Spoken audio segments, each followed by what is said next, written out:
In this video, we are going to talk about how to provide excellent customer service.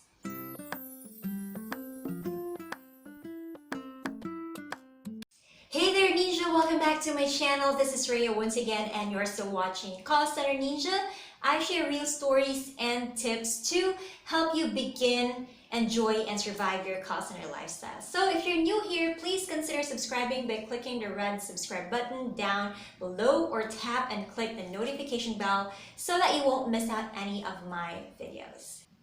Do you believe that if the customer is satisfied with the service, that customer will only tell at most 3 friends or 5? But if the customer is not satisfied with the service, that customer will tell about 1,000 friends and will even broadcast it on Facebook, Twitter, Instagram, or all other social media accounts. Do you believe that?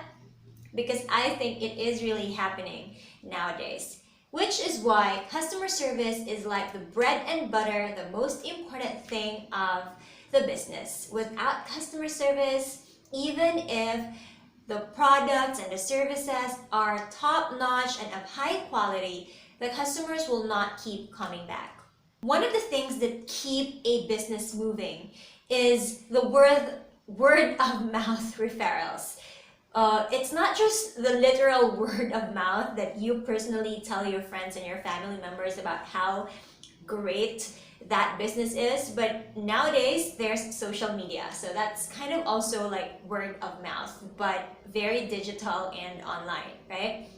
So talking about customer service, businesses would always want to spend as much as possible for customer service because this will turn just regular customers into loyal and lifelong customers and members of that business community. A lot of companies outsource their customer service in other countries, especially the Philippines, because we are naturally friendly and we are naturally good in speaking the English language. And so they trust us that we will be able to provide great customer service to their customers. I've been a customer service specialist for such a long time that I have managed to perfect a lot of the customer service skills that are needed to speak with a customer or to build customer relationships. So here are 5 tips that we can start with. Tip number 1 is to know your product or your service. So you as a customer service representative, speaking with the customers over the phone, are subject matter experts. You will be trained to know the products and the services because that will build your customers' trust with you and the company because you know what you are talking about. Nobody wants to talk to someone who is working in a business or in a company who doesn't know anything about the product or the service, right? So you're working as a customer service representative, it is expected that you know what your company offers. What are the features and the benefits? So you should know your products and your services like the back of your hand or like any other familiar things you know of. For example, if the customer calls because she wants to get a hold of your limited edition, very simple looking travel notebook. You have to know all you need to know about the travel notebook, and even though you will not be able to discuss everything in training, you will get to know that because you have a knowledge base, you have a job aid, and of course you have the people who are taking calls ahead of you who also already have an experience of how to handle the products and services. So you don't just tell your customer that this is a travel notebook and this is a great notebook. That is not enough because your customers would want to know more about your product. If your product is the travel notebook, then tell the customer what are the features and the benefits, what's in it for the customer if the customer will ask. It's not enough that you tell the customer that this is a very handy and portable notebook. You can even insert it in your pocket. So what is the benefit of being able to insert this in your pocket? Of course, convenience, because you don't have to bring a big bag. Also, this is not just a notebook. In fact, this notebook is filled with grid lines, and there are also some notes in here where you can put your itinerary or the places that you'd want to go to, all your plans for your travels. There are dates on top that you can check on the check boxes. So this is a very, very handy notebook, and it only costs 200 pesos in the Philippines. So in this case, you are telling your customer everything that you know about the product.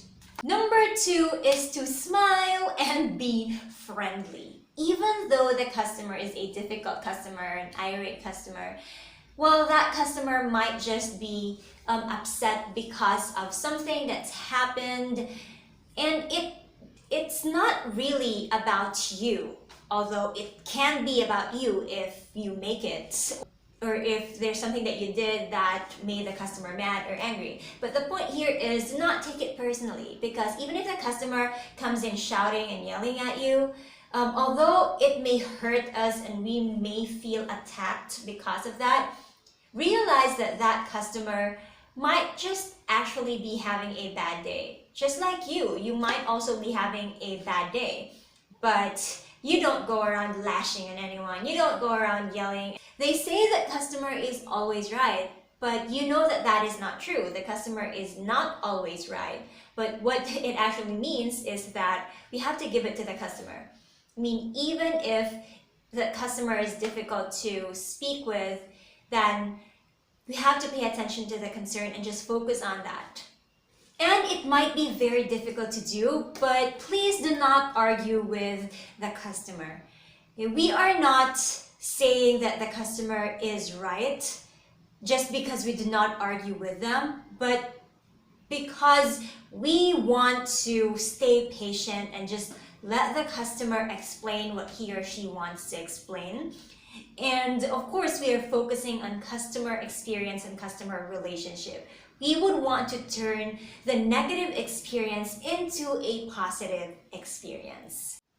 Tip number 3 is to respond in a timely manner. Of course, you have to have a sense of urgency, especially when you speak with customers over the phone. It's not a face-to-face interaction. And even if you just pause for, let's say, 30 seconds, or you're just silent for 1 minute, on the other end of the line, it sounds like forever, and it's not really a good customer experience. Like when I was a trainer and I was doing mock calls or phone simulations, like we're really using the Avaya or the hard phones to do the exercises. I would call the trainees and then I'd act as the customer. And when they put me on hold and they put me on mute, it really sounds annoying.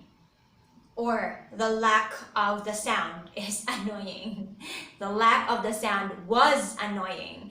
So what I'm trying to say is that you have to act with urgency, because you have to respect your customer's time. They might be in a hurry, or they might be in the middle of something else. It might just be their break time or their lunch break. So it depends on the situation though. Some customers really do have a lot of time at their disposal, but a lot of customers are also in a hurry. Number 4 is personalize your customer's experience. If you've noticed, when you go to Starbucks, or now when you go to Coffee Bean and Tea Leaf or any other coffee shops, they always ask for your name, or a lot of coffee shops do. I'm not sure where it started, but I knew that I first experienced it when buying something from Starbucks. And that is because when someone addresses you by your name, it makes you feel special instead of just calling you miss or ma'am or sir. So it depends on your client or what was instructed or what is instructed to you, because some accounts would just allow their agents to have a first name basis. Let's say in more formal settings or formal businesses, they would want you to address the customers using Miss and Mr. and then the last name, Sir Reyes, Miss Smith, and things like those. And when you address your customers, That way, you are making a personal experience because it feels like, you really are customizing their experience because it's fit for their issue or their concern. But beware of repeating the customer's name many times within the call. So, Mr. Smith, may I have your name? Okay, Mr. Smith.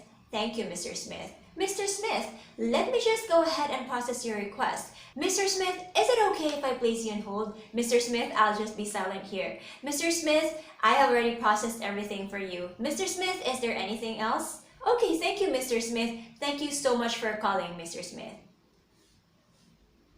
It is so annoying. So please do not overdo it. Just balance it out through the entire call. And tip number 5 is to go the extra mile to provide excellent customer service. If you notice in hotels, even if it's not really part of their job, some security guards will go the extra mile to help the customer. Some may even help the customer or the guest of the hotel with their baggages, their luggages. If you think about it, a security guard is a guard to guard the place, but that security guard would always go the extra mile just to make the guest and the customer feel welcomed at their hotel. So that's what I'm talking about. If there is something that you can do more for your customer, then do it. You don't have to stop at what the customer just told you about. You can actually educate your customer so that your customer will be well informed the next time he or she calls. It's going the extra mile. Going the extra mile does not have to be grand all the time. It can be through simple things. For example, if your customer calls because he needs to pay his credit card bill and he is very busy, so he almost forgot the due date, and he just wants to know if he is already charged of the fees, or if you know what the cutoff time is for the payment. So since the questions are only, okay, am I already charged of the fees? What is the cutoff time for your payment? So those are the only 2 things that the customer wants to know. But if you are going the extra mile, you would also make an effort to tell the customer that I can locate the nearest payment center in your location, sir. Something like that. So it's like offering additional help to make the customer feel that, okay, this representative, this company is making it easier for me, instead of thinking that, okay, we're gonna charge you because you're late. Something like that. And that's about it for today. Thank you so much for watching and for listening.